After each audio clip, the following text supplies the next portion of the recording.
This is Sunray. I'm Honey. All right. And just in case, I just noticed that the stream just started so early, 10 seconds into it. Our topic today is a two-part show. The first part is going to be how social media affects our children. Second part is going to be how music affects our children. I have a little bit of facts right in front of me right now to kind of get an example on what we're looking at.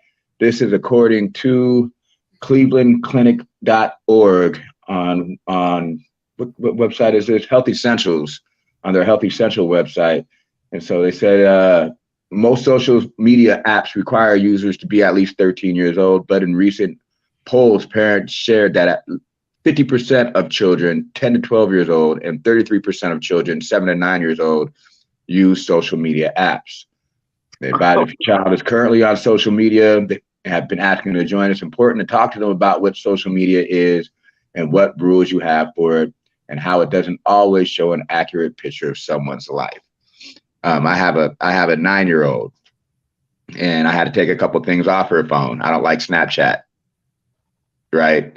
We can get into that. TikTok, nah, I don't really like that either. You know what I mean? I have to watch what she does. You know, games that she's playing with her friends, them are social games. She knows these friends. She goes to school with them. There's not no random people. I have to talk to these kids or whatever. But when we get into these social media things, you should watch what your kids are doing, definitely.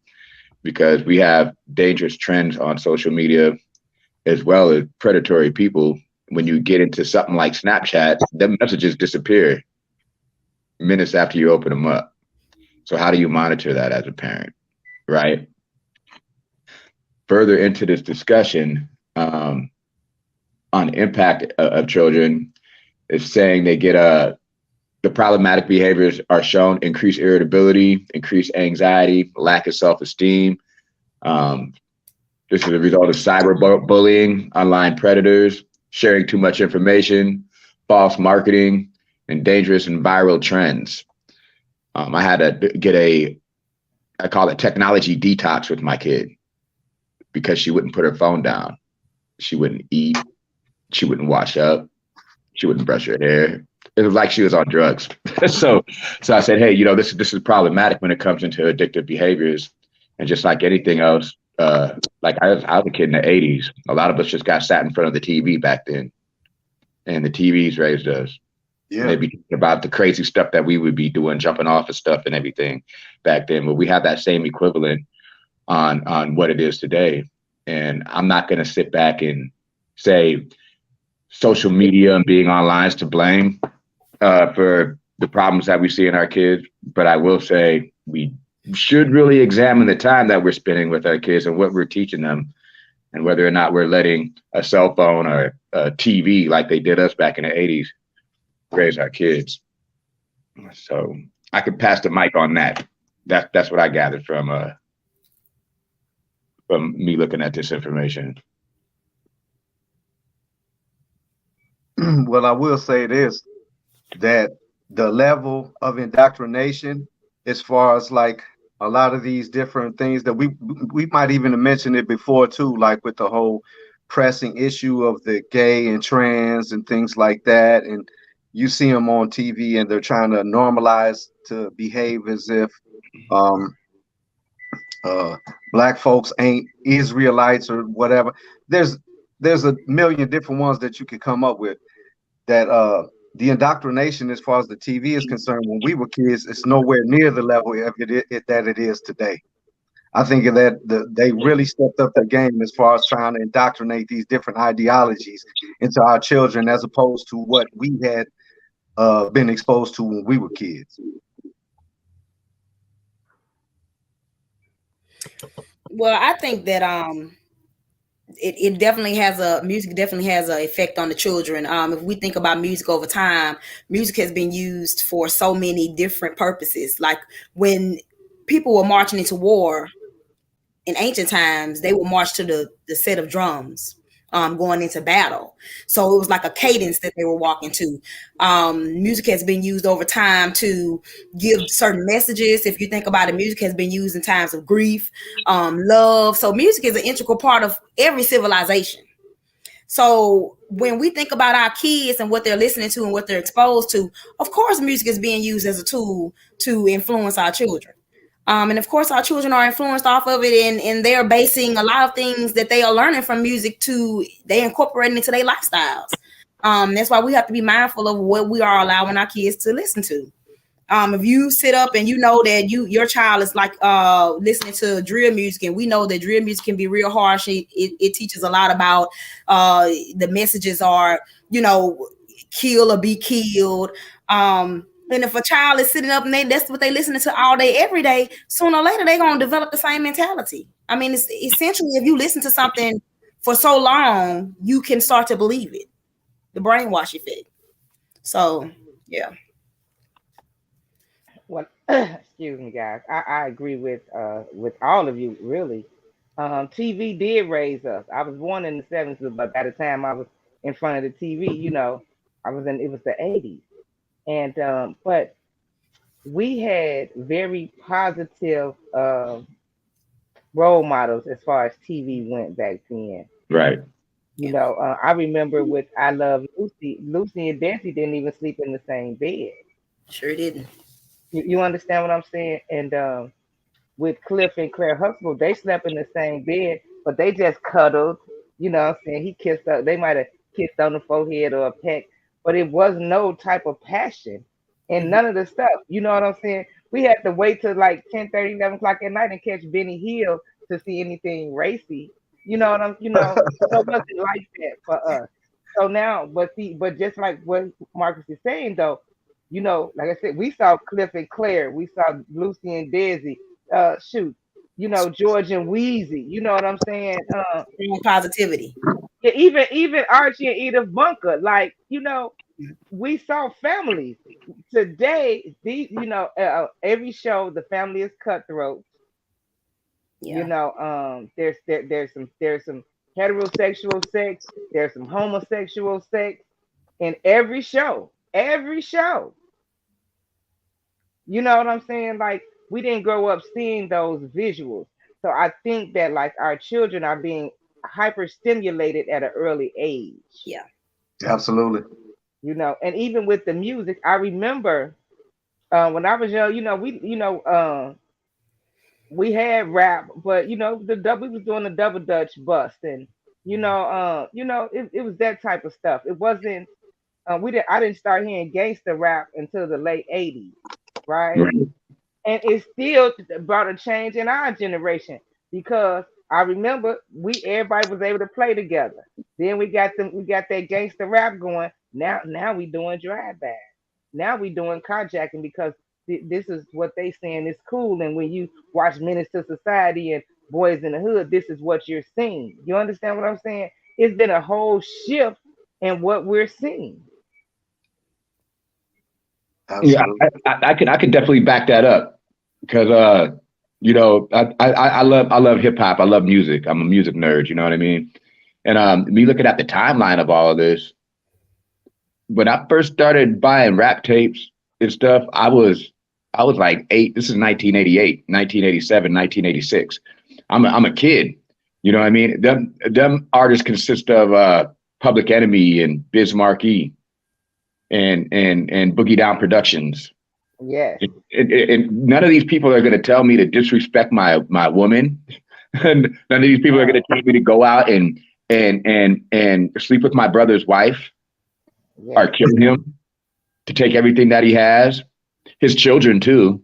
Yeah. And everything. And I remember, like, way back in the day, we had different community leaders and preachers getting together with politicians to try to ban this stuff, say, hey, this is going to poison us in years to come. And us being young and stuff, we laughed at it for the most part, to think that music and stuff couldn't control anything. There's a story in literature about the Pied Piper, right? We had R. Kelly come out and call himself the Pied Piper R&B, and this example was used to back up the people about how guilty he is about what he's going through, right? It goes really deep.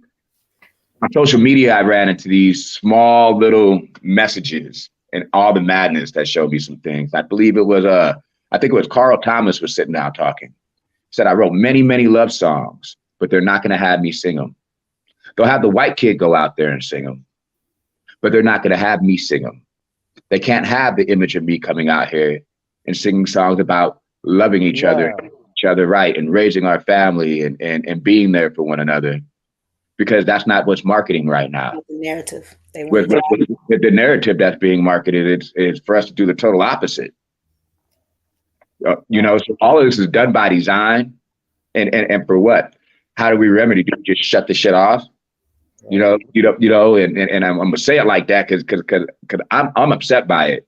We don't get to turn on our TV and watch programs with our children like our parents did that show the nuclear family. Nobody's a criminal. Nobody's on drugs. Nobody's in a gang. Everybody has something going on about their life. The teenage son and daughter both got jobs. They're looking at college. Mom and dad are both professionals. There's no freaky stuff going on. There's no scandal. There's nothing corrupt about all this stuff that not only shows us, but people that will never see anybody that looks like us other than on TV in this negative light. Yeah. So like it don't only like mess with our minds and our kids. It messes with the kids. It's a first impression for some people that might not have crossed paths with somebody like us. Yeah. So what do you think we do besides like because just turning off the TV is pretty unrealistic and a far reach for most people. You know what I mean? What do you think are steps that could be taken to combat that? You know what I mean? You're gonna have to sit down. You have to sit down and talk to your kids earlier than what you think these days. Yes. You have to start talking to them as soon as they come out of toddler, unfortunately, because you have 5, 6, and 7-year-olds that I was looking at the news today. It was a 6 or 7-year-old had came to school with a pistol, and it was okay. Yeah. So you have to start early because what is this that they feel like that they can bring the gun to school and it's cool, And it was, a mistake, but it's a baby. They have no conception of how dangerous that is. So it's based off of what they're getting. You got to start early, just hanging on to them and talking to them and limiting what they see and hear, because you're still the parent. And so even though they're going to school and they're going to still be exposed to some things, when they come home, you have to limit it. It is what it is. Definitely. Yeah, I want to run it back to what you were saying earlier about that it was a design, because you notice that when the gangster rap and all that started coming out, it was the late 99s and stuff like that, and then early 2000s and stuff like that. And I was sitting up here thinking, like, if you look back to when the CIA, was running all them guns. You know what I'm saying? They was getting all the money to run them guns, the Iran Contra. They was using Rick Ross, or not Rick Ross, but Freeway Rick, excuse me, to get all that money so that they could fund all them guns that they was buying for these Contras in South America. It's definitely not a mistake that all of a sudden the gangster rap came out and they was selling all these drugs. You know what I mean? They was using us to sell all these drugs, basically. And that happened in the late 80s, early 90s. Yeah, that's what I'm saying. Because remember when NWA was sued, what's his name? Luke Skywalker was sued. You know what I'm saying? And because they had got banned. Right. And they sued. I was just trying for to their freedom of speech. Yeah.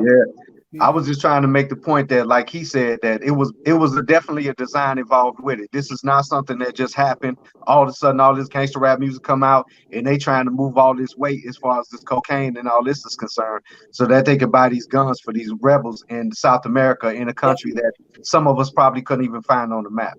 So, right. It definitely supported an agenda. Yeah. Yeah.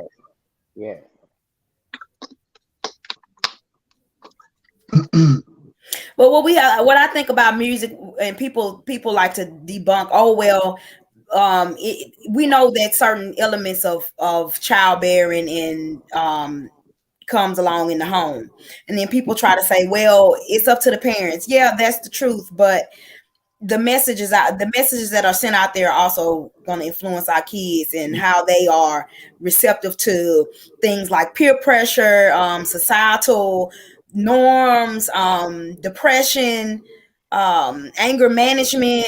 All this comes along with the stuff that they're hearing nowadays. Positive messages are kind of like I guess they in the undercurrent. What we call it? What do you call the? Oh God, it's this on my brain. The scene that's under, not the The, broad, un- the not the broad underground street. thing. Yeah, Yeah, the it's underground rap. underground. Subculture. Yeah, You talking Yeah, the about yeah, subculture is subculture? where more of the yeah, positivity is, and so that's being diminished because certain narratives want to be pushed to our children. And yeah, you can see it all over social media because you get the same thing. You don't see any type of diversity when you going down your timeline. You see the you're same right. thing over and over again because that's Hmm. what they're pushing. That's the dead truth. I work with a lot of underground artists doing my radio show.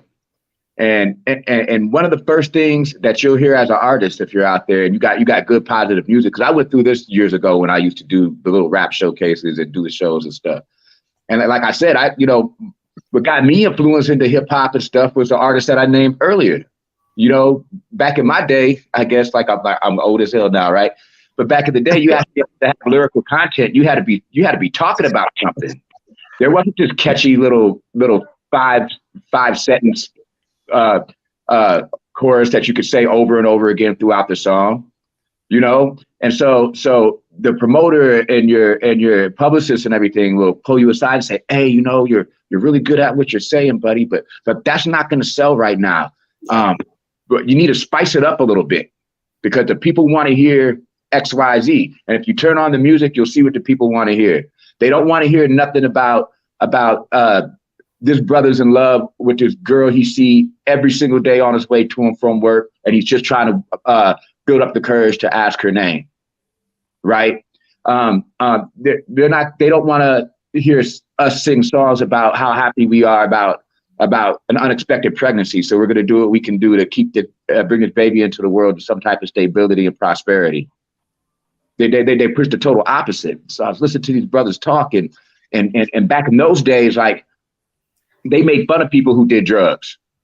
They made fun of people who didn't have jobs. They made fun of people who didn't take care of their kids. They made fun of people, men and women, that disrespected each other.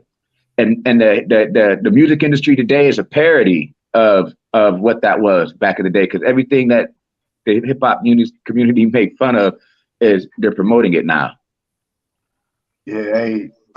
Yeah, because back in the day, we used to treat the fiends a certain type of way, straight up. Like, for real, we did not look at them like they was regular people or whatever on our level. We looked down on them, disrespectful towards them, whatever. Anything we felt like, that's what we was doing. So, yeah.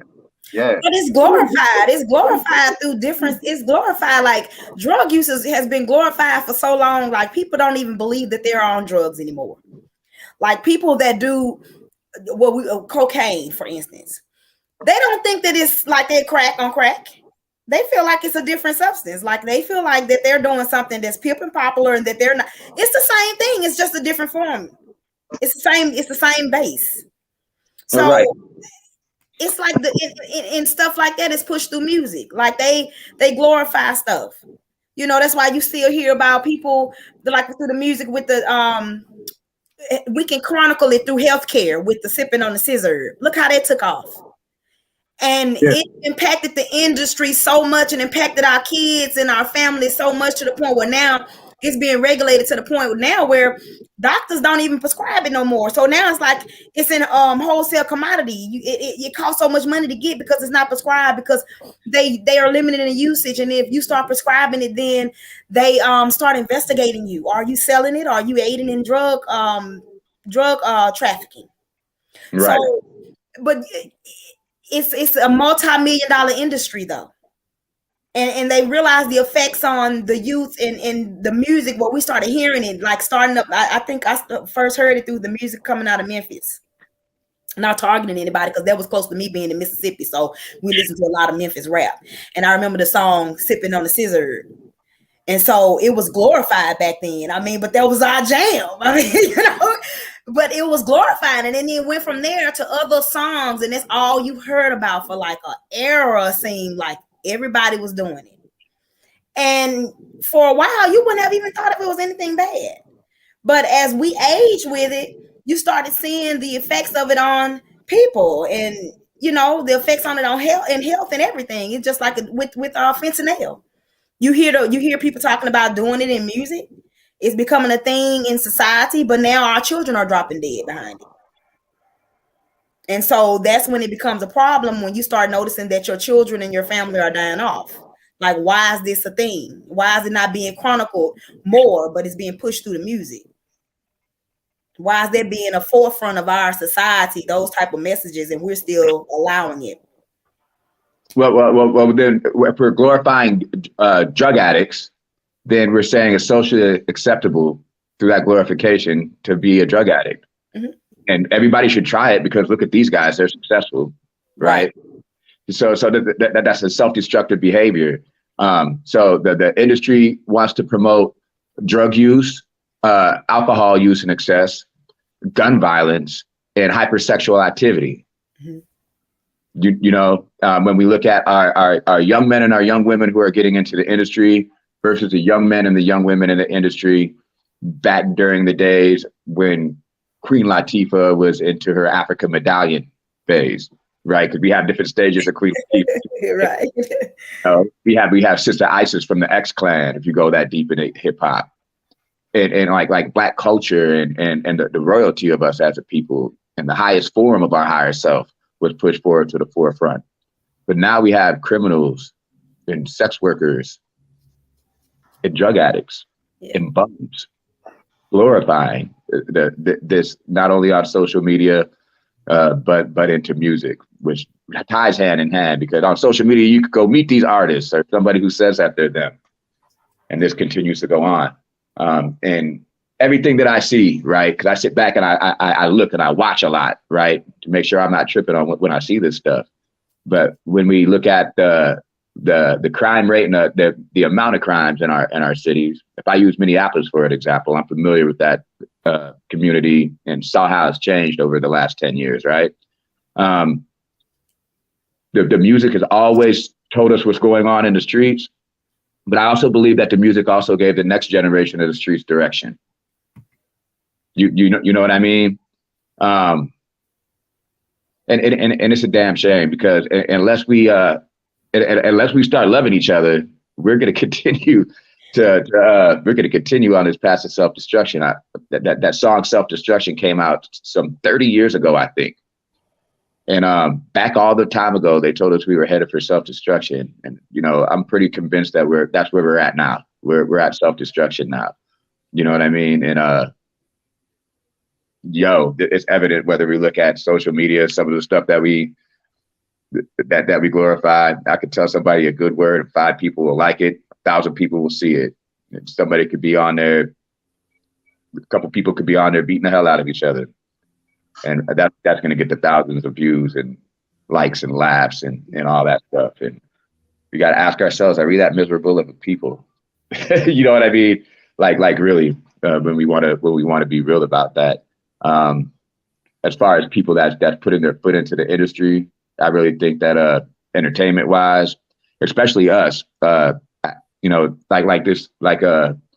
Full Circle saying, it's not even a race thing, a class thing. You know what I mean? We have to take the industry back if that's what we're going to do, because the people that's running this industry and putting this stuff out there, telling the industry and telling the market what's hot, they don't even look like us. And if they were to sing these songs that we sing, we would not be very happy with the lyrics that they're spitting out there. Yes, Ruben. You know what I mean? So, yeah. If nobody else has anything to add, I think this would be a good time to take our commercial break. We're about halfway through. Yeah. I was waiting on the commercial.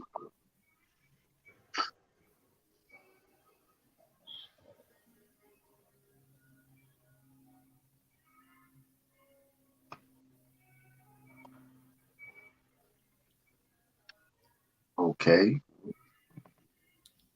Give me a second. That's good. It's going real slow. It's going real slow. Love to welcome you all to A Talk.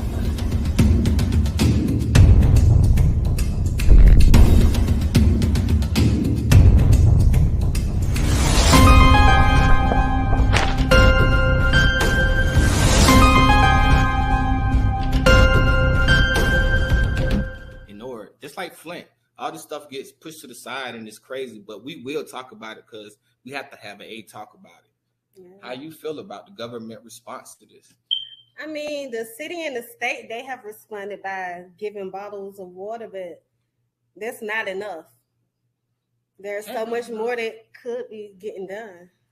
Things like this makes me wonder who planned this, or is this already orchestrated? Yeah, I make sure, put everything in the LLC, man, and put everything in the trust. I put like that, and you'll learn.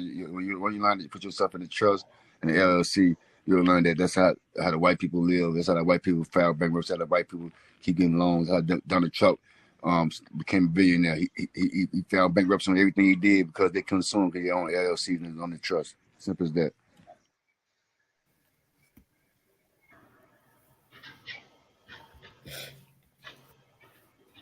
With that. Hello, everybody, and welcome back to Get to the Point. Our first segment of the show was talking about social media and effect on our children. The second segment is going to be talking about music and other media on how it affects our children. And I can share a few facts that I've learned in my study because I've been studying this for a while. Business Management 101 says that the adult mind used to hear something 500 times before it's committed to memory in the subconscious mind. A child's mind used to hear it 5,000 times. Now, if we look at music, because music is very repetitive, right? And I kind of did my own little example in my own little life when I first heard this some time ago. Master P, pass me the green, I need some weed with my Hennessy.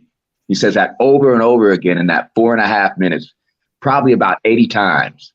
Pass me the green, I need some weed with my Hennessy.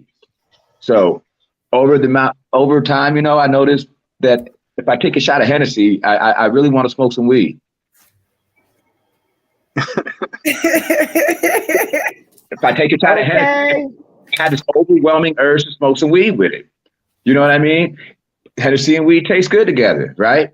Then when I heard about this, right, I was like, oh man, was I hypnotized to smoke weed every time I drink Hennessy though?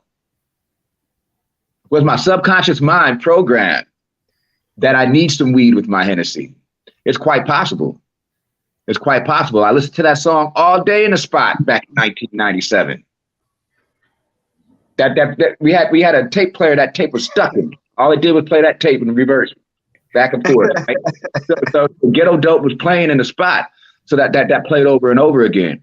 But like these are chants and stuff that we hear in this music. Yes. Yeah. Pull up, Get them. Other people call them chocolate. Methazine, Molly promethazine, all this old crazy stuff they promoting. It's crazy. But someone says the narrative is for us to continue to be blinded by the truth of who we really are as a person and a people. Nothing to do with race. Can disagree with that. Yeah. I was gonna say about. I'm sorry, Steve. Go ahead. Go ahead. I was gonna say earlier what Marcus had said that what else could we do? I hate to keep beating the same dead horse, but if you look at it, a lot of people, when you said about the TV babies, how they would put us in front of the TV and then they would run off. A lot of the time, think about it, when they would put us in front of the TV, they was going to work. You know what I'm saying? So I feel like a lot of that of us not being able to have time to spend with our kids to make these different changes and make sure and ensure that they're not dealing with these certain, you know what I'm saying, like you said, TikTok apps or Snapchat or whatever, or just listening to who God knows what on the TV or on the radio or on YouTube, especially with mine. I can't speak for nobody else, but YouTube rotate heavy over here. And so it really comes down to, in my mind, it's still connected to us not having that financial stability that we need in order to spend more time with them. Because if we had enough money, we wouldn't have to put them in front of the TV. We would be out doing stuff with them, or we would be able to spend time with them. In my case, I can speak for myself. I can't speak for nobody else. But in my case, I would have more time to be with my kids if I didn't have to. Like if I miss a day of work, it's a crisis mode getting ready to happen. Right. There's some decisions that got to be made right now. If I miss that day at work, you know what I'm saying? So ultimately, I feel like some of that is really still connected to the financial stability part of this basement that we need to crawl out from when it comes to that. So I just thought I'd add that. Okay, a Facebook user says, should we shelter our children? No. I think we should educate our children. Yeah. Yeah. Sheltering is not the way to go. That means they just not gonna know anything. They still have to go out into the world. And they still Right. need to know what's out there when they go. And again, that starts where we are. Starts from when they're small. So I don't see sheltering anybody from anything because the world is not going to shelter you. Once you step out into the world as an adult, it is what it is. And so green children can get taken real easy out here in these worlds. The world of worlds, the land of lands, no. So no sheltering from my perspective, no. Okay. I don't shelter my children. I don't hide anything. Nah. I don't sugarcoat anything. It is what it is. Right. But I also, as much as I can, I try to create a balance. So I know that, yeah, they're listening to rap and they're watching those documentaries on YouTube and they know what's happening with Lil Durk and Lil Pistasada and all them people. You know what I'm saying? I don't have a clue. But I can tell you this, when I play music in my house, it's 90s R&B. So they singing New Edition. They singing Luther Vandross. You understand what I'm saying? Right. When we cleaning up, ain't no little baby going on. You know what I'm saying? Like, might be some Eric B and Rakim, but it won't be no little baby. So, it's just as far as parents, I think that what we need to do is educate our children more. Like Marcus said, we have to communicate with them. Like I tell my kids all the time, my son, he went through that lean phase with all of that stuff.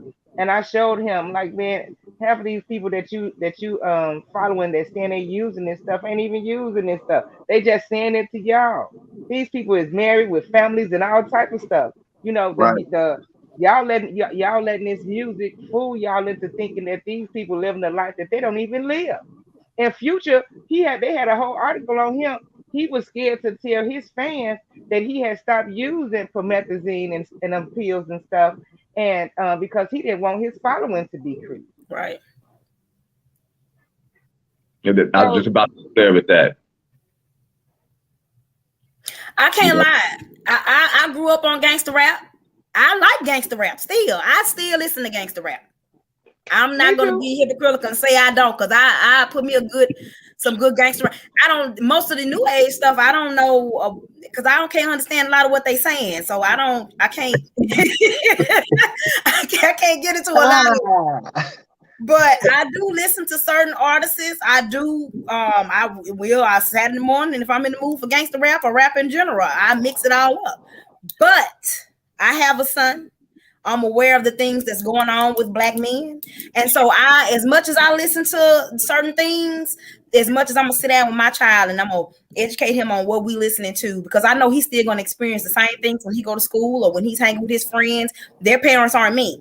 So I don't know what they're learning in their homes. So I have to make sure before he leaves my house that he understands, look, this is what it is. This is what it is. This is what you need to know. This is how you need to handle yourself when you hit my door for your own safety. And you can't be listening to stuff just because you hear something does not mean you have to emulate it.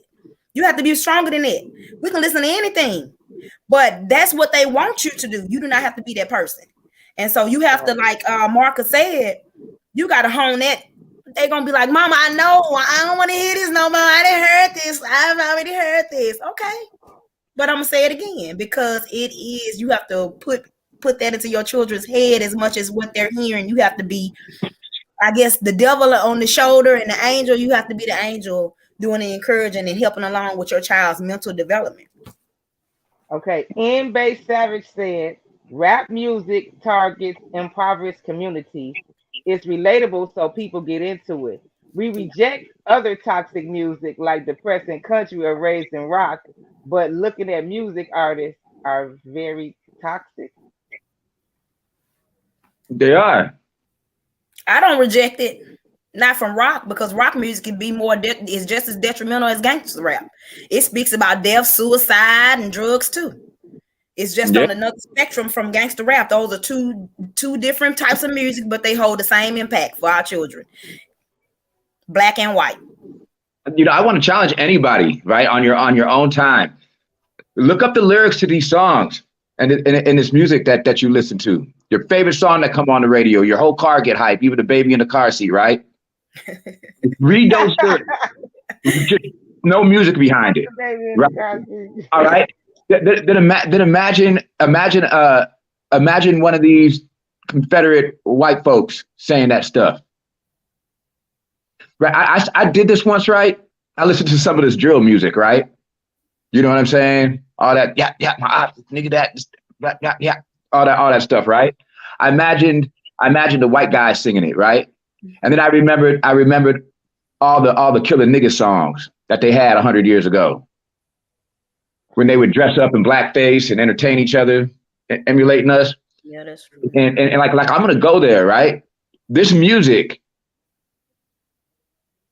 is like is likened to a minstrel show that's put on by us for these people, because the number one consumer of this stuff, they don't look like us. They don't look like us. The main consumer that buy this music does not look anything like us. They don't look nothing like us. I don't pay attention to any of that. I don't hardly listen to it. Well, yeah, I can't because it makes me angry when I hear it. I don't want to be walking around angry, ready to shoot somebody all day. I do it in that part of life. Most of the rap is written by men, and I don't want to be singing songs about sticking penises in my mouth. So I can't. I'm too old. You know what I mean? But I'm too old. All those songs, they talk so nasty, girl. I can't recite them lyrics. Oh, no way. No. In really simple terms, though, right? When it comes to like our mental and our physical side, our psychological and our spiritual sides, especially, whether or not we're hearing this stuff when we're listening to it, this stuff's going into our minds. Yeah, it's going into the minds of our kids. It's going into And then even in the comments, we listen to the stuff over and over again. And then we wonder why a lot of us run around with a chip on our shoulder. We're wondering what the hell's wrong with our kids. And we don't have an example all the time that's right there available to show somebody, a young mind, the way out of whatever they're going down while they're emulating all this stuff, right? But this is warfare, yo. Yeah, that's why now they're introducing the next sector with the music is through the gaming systems. We all have ran to the store for Christmas to buy gaming systems and birthdays, and now they're targeting. It's a multi-million-dollar industry now for rappers to be sponsored on the games because they're targeting our kids. It's coming to our children, and that's where a lot of the predators are. I mean, if people don't know, they need to know. You need to be trying to go to the door and listen to what your children are doing on their games, who they're talking to, what are they being told. Because I had to have a conversation with my son because he was on the game and he being attacked and called all types of N-words and this, that, and the other, and he's having a full-fledged argument with somebody, and I go, because I know this is not happening, and I go there and I'm listening, and I said, who you are? What is this going on up here? And it's a person he don't know, but they're antagonizing him through this interaction, through media. That type of stuff right there that's the type of stuff we have to look for, that we got to step in on. We got to be aware of it. We got to know that it's happening. Yes, it definitely is. It's happening. Full Circle said it was cool in our eyes as youth, being the reason why it's pushed more towards youth than it is adults. Yeah. Hey, so I want to switch lanes real quick, and I want to say that during the research that I was doing for today's show, when it was talking about, because it's really a dual show today when it comes to, it says for the social media part of it, not the music part, because we've been leaning heavily on the music part. So I wanted to switch it back to the social media part. the studies that they've been doing that I had seen when I was doing my research for today's show, that they were saying that the social media, the likes, the hearts, the whatever the little emojis that you get when you post the things that you post, and that they say it's a type of, basically in essence it's a type of social currency, and that social currency, when they get likes and hearts and stuff like that, people reacting to it, people commenting on it, people liking it, that this in turn gives them it sends a signal to their brain, and it releases dopamine. It does. You Yeah. know what I'm saying? So when they're doing it, they're getting this release of this dopamine, and this goes a little bit earlier to what you were saying, bro. When you say your baby wasn't washing up, she was acting like a dolphin or whatever, this and that, the other, because she didn't want to never put the phone down. And so my question is that, like, what can we do to break that, you know what I'm saying, quote unquote dopamine cycle, as opposed to not? Because again, dopamine, these signals that is sending to your brain, this dopamine that's coming out, that's strong. You know what I'm saying? They base the drugs that they give us for pain and medication and all this and that. A lot of that is based off things in nature, and dopamine is one of them. It's one of the strong ones. So what, if anything, can we possibly come up with to compete with a drug like that? Is what I'm saying to you. Right. That's deep. Because I'm not too much different than you. If I miss a day of work, that changes our life. You know what I mean? Word. You know what I mean? I take care of my daughter, so I have to sacrifice time with her. Some weeks she'll spend more time with other people than she will me. You know what I mean? Because I have to work so many hours in a week.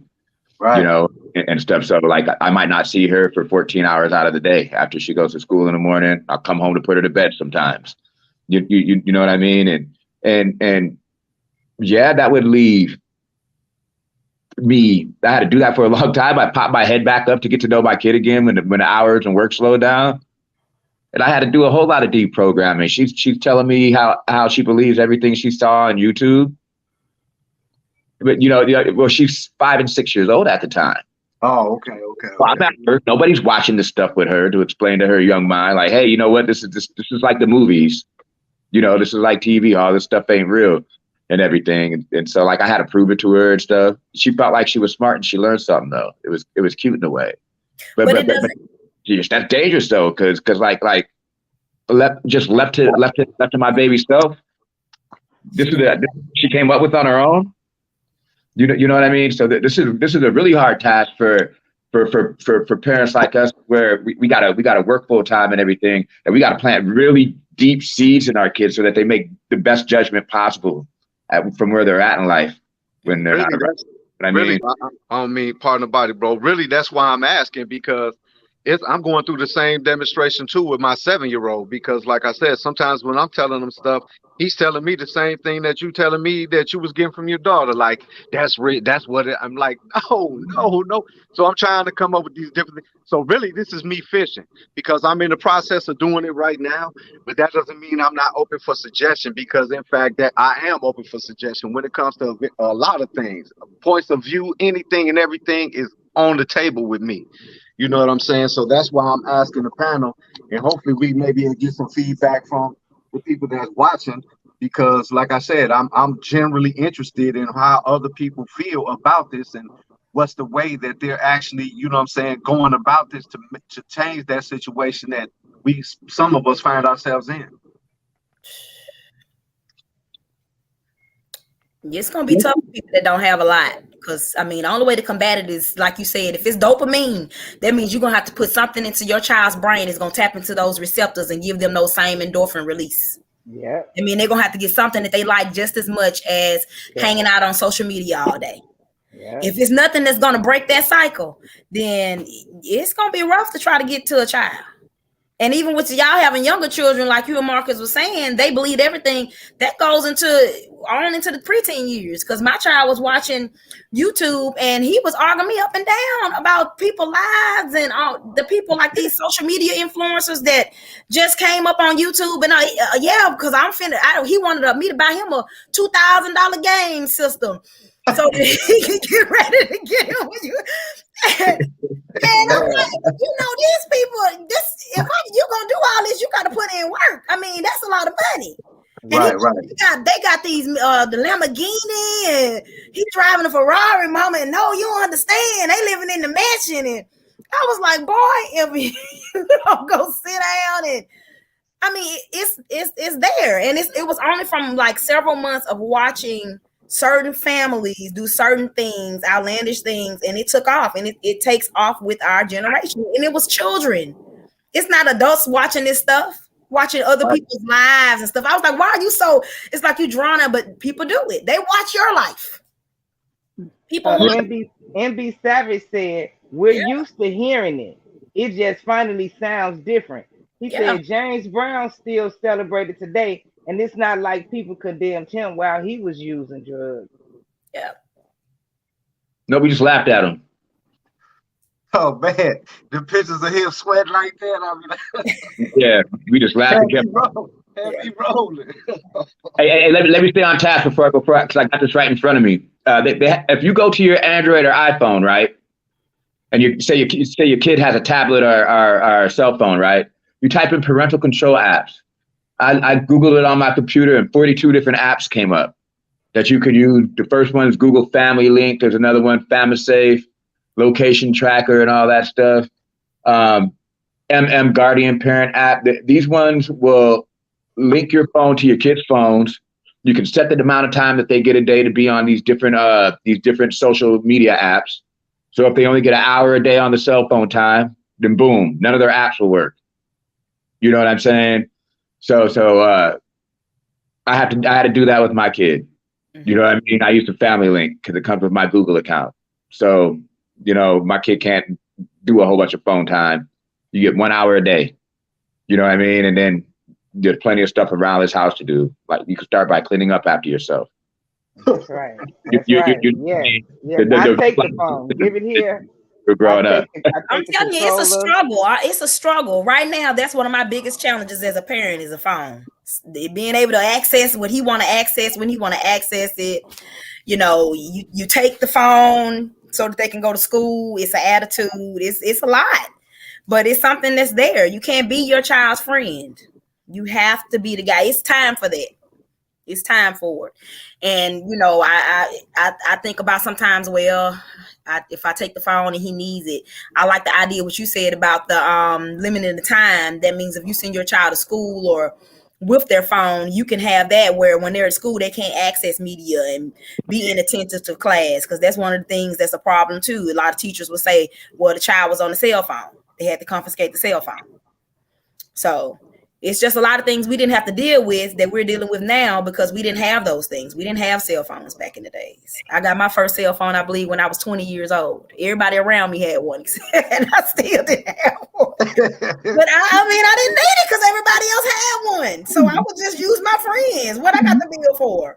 But once I got one, I can't give it up. It's like, what was life without a phone?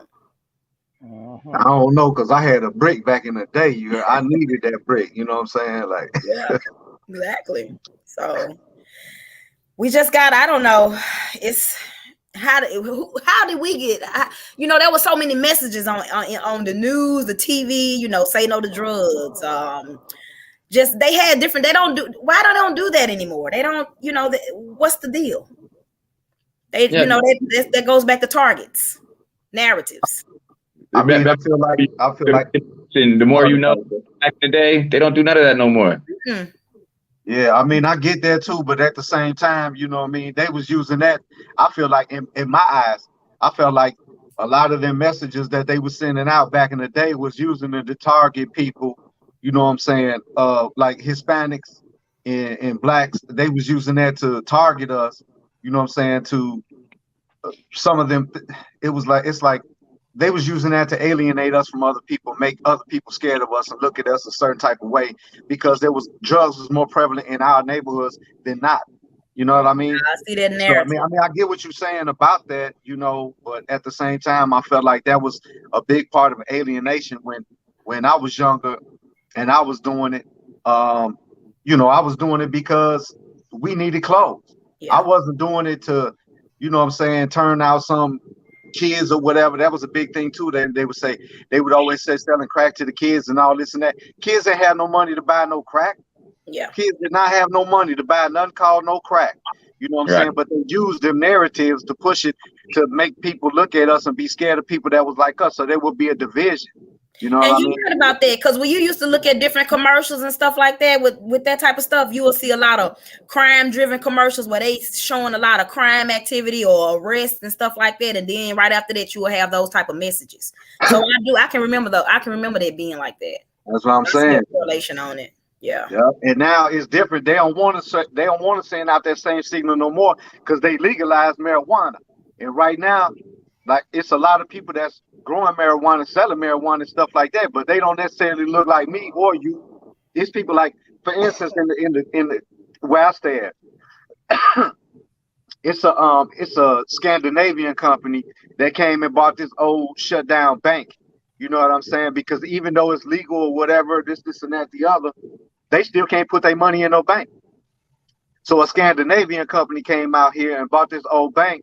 They getting ready to fix it up and make it so that people who is, you know what I'm saying, growing the reefer or whatever, or capitalizing on the marijuana, can put their bank their money safely without it being connected to a FDIC or whatever it's called. Because as soon as they put their money in there, it's gonna get taken. So, and I don't have enough money, and I don't know if you all have enough money to buy no old bank, renovate it, make sure it's working, and then get the word out there so that other people that are capitalizing off the marijuana industry could put their and bank their money there. Because I know I don't have enough money to do it, and nobody else I know rather does either. So, right, content creators, right, to create the content that is what we're used to seeing, you know, whether you be one who does the little reels for 60 seconds on Instagram or something somewhere. If you're, I know some people out there that make little short films and whatnot. Definitely any music artist, right? That's my challenge for any independent underground music artist. Send me the music that speaks the most life into us. I want to spin that on my radio station. You know what I mean? We can't rely on an industry ran by somebody that don't look like us, that's pleased at our destruction, right? To give us something that's going to empower us. And as Black people, right? For example, we spend more money than anybody in this country. We do. Me and a patient was just talking about that. That's why I keep saying consumers. We are the world's biggest consumers. Right. So stuff. That's our power. We have spending power, if anything else. Yeah. And like it's kind of like I always said this in my public speaking stuff back in the day about us getting our minds right in the hood and doing the right thing, right? Once we wake up and realize the drugs, the behavior, the mentality, all that corruption, right? That we glorify, and once we realize it for what it is, we're not going to do anything with it but throw it in the trash when we find it, because we know that it's not going to do anything good for us and our future generations. And we all have a responsibility to that when we're doing things like this show, whether we're podcasters or we're the big DJ that everybody tunes into on the radio on Friday night. We all have a responsibility to that. What we're feeding the subconscious mind of everybody who hears what we're saying. You know what I mean? And so like shout out to this production team. Make sure to tune into the other shows and everything. Definitely, you know what I'm saying? And I want to encourage everybody else to push a real narrative versus just one that will sell, and entertain the people that's buying this stuff the most, because most Black people I know don't like today's rap music. You know what I'm saying? On the professional level, they don't. You know what I'm saying? They might like a little bit of it, but for the most part, nah. You know what I mean?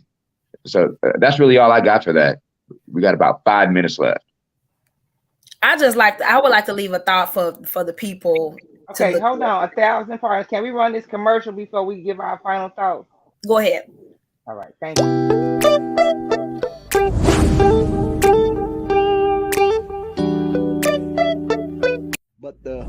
But the historical meaning behind Aisha, it formulated from the Muhammad of the Muslim race. He married this girl. You could go to Google. She was about 13 years old. Back in the day, they would take children, women, and they would place them in different families and make you marry them. That's how the culture was.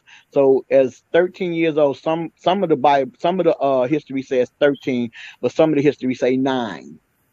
But from her becoming a child, which she didn't look at this man as her husband, she looked at him as a father because she was a childlike mind. But he groomed her up into a complete woman. And this woman that we was named behind Aisha, she took and she raised a whole nation of strong kings and women. She took on the job of formulating leadership, feeding people, fighting in wars, doing what she had to do. She was a great warrior. And the minister seen the warrior inside of us, and he seen that we wasn't about no destruction. We was about growth and development. And he wanted to take the goodness that was inside of us as women and as mothers, for us to instill that inside of our youth that was growing up today to be better in this world, so we can move forward by planting a good seed inside of them instead of a rotten. Because when you put a seed down into the ground and you water it, it's going to come up what it's supposed to be. And if you put the seed in the water and the ground the right way, you're going to bloom up righteousness and right things. So along the way, a lot of us been misguided on plenty of occasions. But with the Aisha Sister Program, and we coming together as sisters, we learning to learn who one another are. We learning to be trustworthy of each other. We're learning how to hold on to each other and to push each other to the fullest intensity of your growth and beyond. Thank you. Make sure to tap into that show. Absolutely. On this channel, subscribe to the channel on YouTube. You'll get notifications whenever they go live here. Now it's time for our final thought.